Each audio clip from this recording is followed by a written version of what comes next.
शरीर उम्र बंदा जाना बड़ा औखा ही है दुनिया तो। असीं गए घरों 11 तरीक नूं गए हैं ते 14 तरीक नूं उत्थे जिहड़ी बंबमारी जारी होई ਉਹਦੇ ਨਾਲ ਧੂਏ ਦੇ ਨਾਲ ਇਹ ਨਾ ਗਾੜੀ ਗਏ ਧੂਆਂ ਜਿਹੜਾ ਚੜਨ ਕਰਕੇ ਨਾ ਸਾਹ 'ਚ ਪ੍ਰੋਬਲਮ ਇਹਨਾਂ ਨੂੰ ਆਈ। ਜਦੋਂ ਇਹ ਹੋਈ ਘਟਨਾ ਕੀ ਕਿਸ ਤਰ੍ਹਾਂ ਦੀ ਧੂਏ ਨਾਲ ਕਾਰਨ ਹੋਈ ਸੀ? ਧੂਆਂ ਕਰਕੇ ਹੋਈ ਸਾਹ ਲੈਣਾ ਉਹਨਾਂ ਨੂੰ ਮਹਿਸੂਸ ਹੁੰਦਾ ਜਦੋਂ ਧੂਆਂ ਆਇਆ ਤਾਂ ਤੁਰੰਤ ਗੱਲ ਕੀਤੀ ਹੈਗੀ ਹਸਪੀਟਲ? ਹਾਂਜੀ ਹਾਂਜੀ ਦਵਾਈ ਉੱਥੋਂ ਨਾ ਖਾਲਸਾ ਐਡ ਵਾਲਿਆਂ ਨੇ ਲਾਈਆਂ ਵਾ, ਮਤਲਬ ਵੀ ਉੱਥੇ ਕੈਂਪ ਲਾਇਆ ਵਾ, ਉਹਨਾਂ ਕੋਲ ਦਵਾਈ ਵੀ ਲਈ ਅਸੀਂ 15 ਤਰੀਕ ਨੂੰ।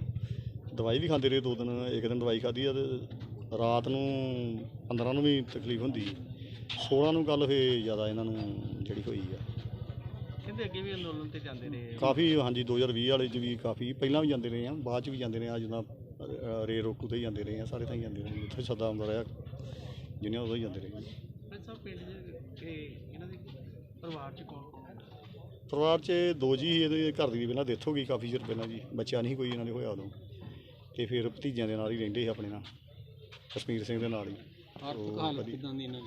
ਹਾਂਜੀ ਆਰਥਿਕ ਹਾਲਾਤ ਕਿਸ ਤਰ੍ਹਾਂ ਦੇ ਨੇ?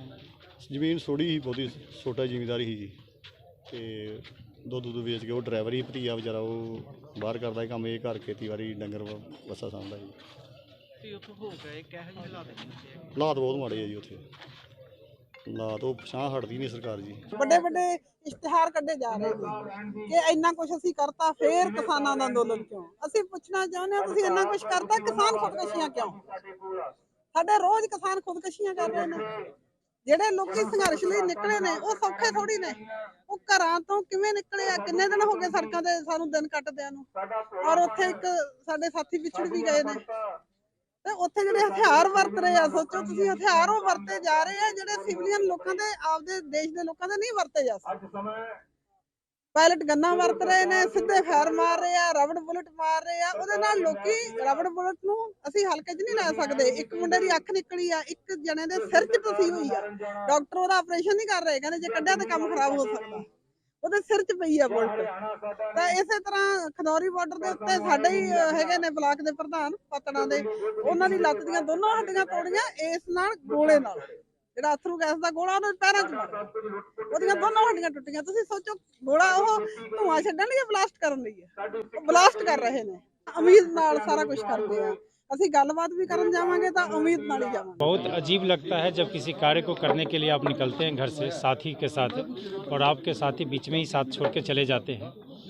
बहुत बुरा लगता है। सोच के तो ये निकले थे कि सभी जा रहे हैं, जीत के आएंगे और फिर अपनी खुशियाँ भी साथ में मनाएंगे, लेकिन ये खुशी हम जीतने के बाद भी कभी नहीं मना सकते, क्योंकि हमारे कई साथी नहीं रह पाएंगे, जिसमें आज उधम सिंह के साथ हुआ है।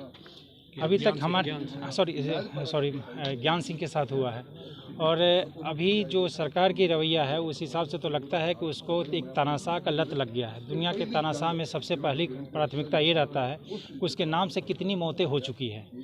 तो उस तरीके से 2 साथी का भी बताना चाह रहा हूँ कि एक का रीढ़ का हड्डी टूटा है और एक का एक आँख पूरी तरीके से ख़त्म हो गया, दूसरा थोड़ा बहुत बच रहा है। तो हमें नहीं लगता कि ये सरकार इतनी जल्दी मानने वाली, उसको कुर्बानी लेना पसंद है। 145 इंजर्ड केवल शंभू बॉर्डर पे हुए हैं। इनका भी केवल बताया जाता है कि हार्ट अटैक से नहीं है, पहले इनके पूरे फेफड़े में धुआं भरा था, और धुआं भरने के बाद वो भागे थे वहाँ से, उसके बाद वो कभी धुआं नहीं निकल पाया।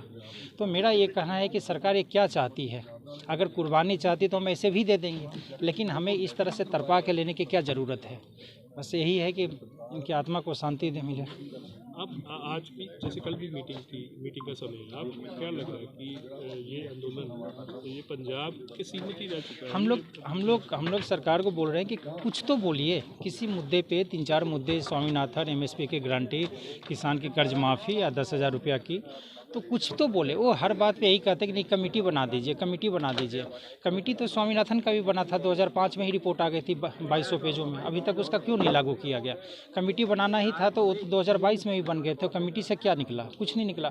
वो सोच रहे हैं कि आचार संहिता लग जाएगा, एक कमेटी का काम पूरा हो जाएगा और पूरे देश में हम घूम घूम के बोलेंगे कि देखिए किसानों को स्वामीनाथन रिपोर्ट हम दे दिए, किसानों को MSP की गारंटी दे दिए, कि कमेटी बना दी है और उसका वोट का फ़ायदा भी लेंगे और हमें कुछ मिलेगा भी नहीं। तो उनका कमेटी से कुछ, हम लोग एक किसी मुद्दे पे आप राष्ट्रपति से 2 लाइन का तो है कि आप अध्यादेश लेके आ जाइए, उसमें लिखवा दीजिए कि एमएसपी की गारंटी दिया गया 6 महीने के लिए तो वैलिड रहता है, उसके बाद आप कानून बना दीजिएगा। अगर इतनी दिक्कत है आपको तो चाहे तो 6 महीने और भी बढ़ा सकते हैं उसे, लेकिन वो अध्यादेश लाने नहीं चाह रहे हैं। वो चाहते हैं कि जिस तरह से भूमि अधिग्रहण पे वो अध्यादेश लाए थे नियम बदलने के लिए, उसी तरीके से ऐसा क्यों नहीं होता कि एमएसपी की गारंटी पे अध्यादेश लेके आ जाए, लोन माफ़ी पे अध्यादेश लेके आ जाए। तो लेकिन वो करना नहीं, लोन माफ़ी तो अध्यादेश की भी ज़रूरत नहीं है। आप क्या सोचते हैं, ये पंजाब का ही एक आंदोलन बन के सीमित है? नहीं, बिहार से मेरा जन्म बिहार में हुआ, संगठन का काम मध्य प्रदेश में करता हूँ। बिहार से 100 से ऊपर किसान जंतर मंतर पे गिरफ्तार हुए और उनको एक पुलिस के अफसर बोला कि आप कहाँ जा रहे हैं, तो बोला पंधेर जी के पास जा रहे हैं। तो बोले पंधेर जी तो देशद्रोही है, इस तरह से बोला एक अफसर ने दिल्ली का। और तो बोले कि आप हमें नहीं पगलाइए, हम लोग किसान संगठन से पहले से जुड़े हुए हैं। उन लोगों को ज़बरदस्ती टिकट कटवा के ट्रेन में बैठा के बिहार भेज दिया गया है। कर्नाटक से आ रहे थे हमारे किसान संगठन के लोग, उसको भोपाल में गिरफ्तार किया गया। एक महिला को बाल पकड़ के खींचा गया, उनका बाल खींचने से उनका सर फूट गया है। उन सभी को उज्जैन में ले जाकर कैद किया हुआ है। तो ऐसा नहीं है, केवल सभी इंतजार कर रहे हैं कि शंभू बॉर्डर से जैसे ही ये जत्था निकलेगा फिर पिछली बार से कई गुना ज़्यादा रहेगा और अलग अलग स्टेट से आएंगे। क्योंकि हम लोग इसके लिए 13 फरवरी को पटना में बैठक किए थे, 14 फरवरी को हम लोग ग्वालियर में बैठक किए थे, फिर केरल में बैठक किए, फिर तमिलनाडु। सभी किसान संगठनों के पास जाके हम लोगों ने अपनी बात रखे, सबने सहमति दिए हैं कि इस बार सभी लोग साथ में हैं, कोई अलग नहीं है।